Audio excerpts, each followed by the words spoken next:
நெல்லையப்பர் கோயில் தேரோட்டத்தின் போது தேர் வடம் அருந்தது குறித்து அமைச்சர் சேகர்பாபு விளக்கம் அளித்திருக்கிறார். சட்டப்பேரவையில் கேள்வி நேரத்தின் போது இதுகுறித்து அவர் பதிலளித்தார்.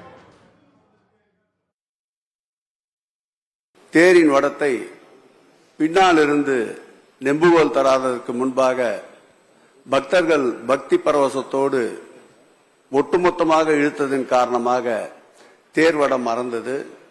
அதற்கு மாற்றாக திருச்செந்தூரின் தேர்வடம் தயாராக வைக்கப்பட்டிருந்தது.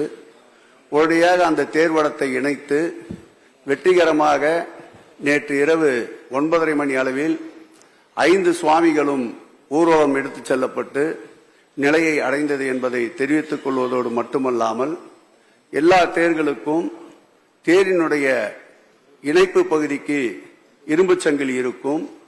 நீளமாக பக்தர்கள் வடம் பிடிக்க வேண்டியிருப்பதால் இந்த நெல்லையப்பர் தேர் என்பது 450 டன்களை கொண்ட தேர்.